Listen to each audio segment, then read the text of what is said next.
For 60 years, there's been this one South Carolina society that's become a hub for anyone who's just fascinated by the treasures hidden right under our feet. You know, from glittering crystals to ancient fossils. Their story is really one of adventure, incredible artistry, and a deep, deep curiosity. So how does a shared love for rocks and minerals build a community that lasts for 6 whole decades? Well, let's dig into the story of the Columbia Gem and Mineral Society.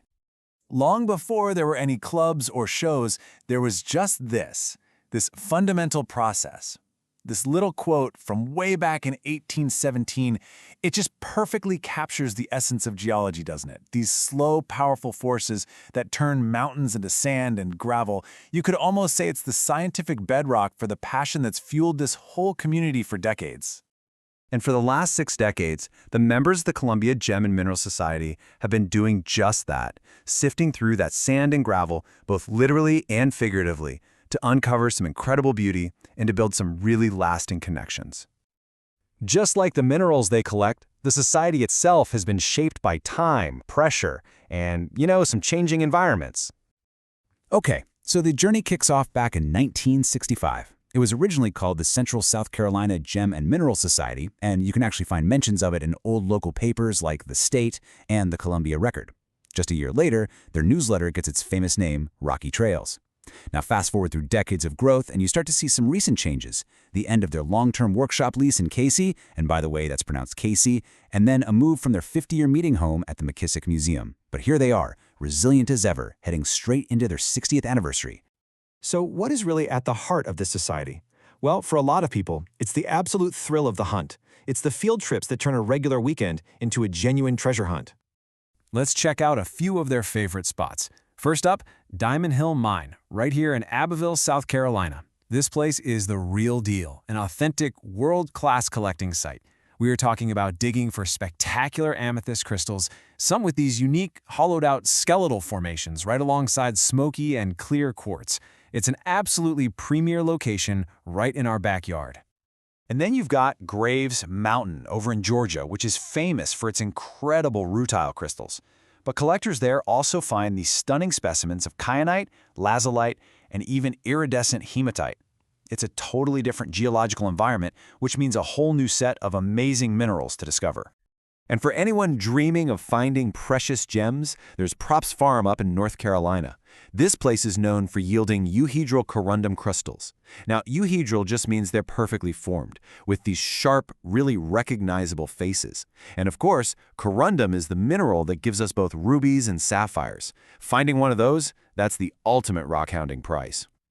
Now, this is really, really important to remember. While the Rocky Trails newsletter is a fantastic resource, things can change. So for the most up-to-date info on any field trip, we're talking dates, times, locations, the one and only definitive source is always the official website, cgms.rocks.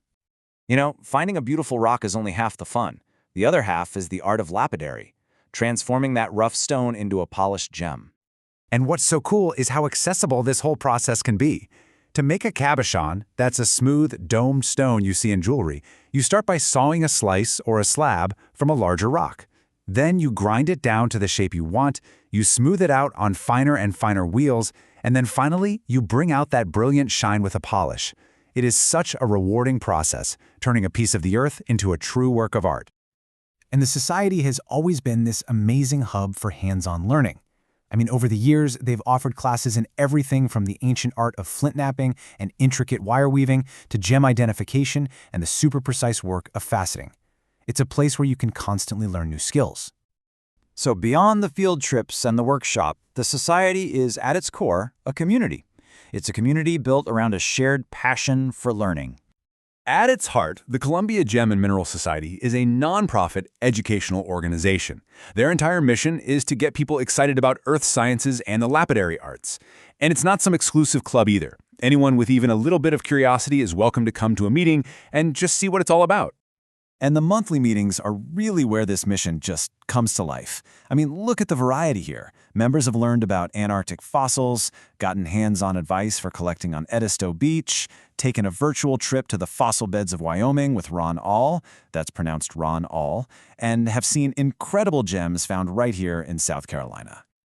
Now, as we saw in the timeline, the society is currently in a pretty significant period of transition, and they're facing these challenges with the exact same spirit of discovery they apply to rock hounding.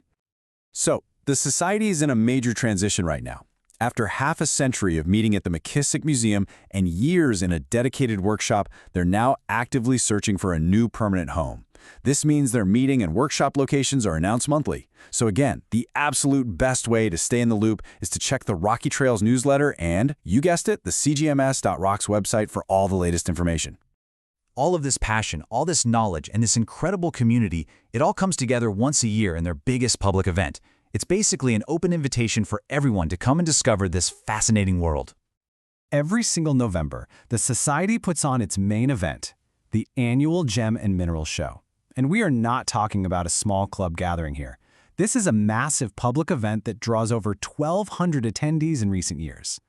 And it's easy to see why it's so popular. You've got over 25 dealers with treasures from all over the globe. You can actually buy a geode and watch them cut it open right there in front of you. There's a salted mine where kids can dig for their own treasures, grab bags full of cool minerals and fossils, and live demonstrations of all the lapidary arts. And if all of that wasn't enough, there is the Grand Door Prize. Just for showing up, you get entered to win something truly spectacular. In the past, the prize has been a stunning, huge amethyst cathedral. You know, this brings us right back to that central theme of exploration. Whether it's finding a crystal in the dirt, learning a new skill in the workshop, or just making a connection with someone who shares your passion, this society is all about the joy of discovery. So if you want to learn more, maybe join a meeting or get all the details on the next show, your journey starts right here. Just visit cgms.rocks to begin your own adventure.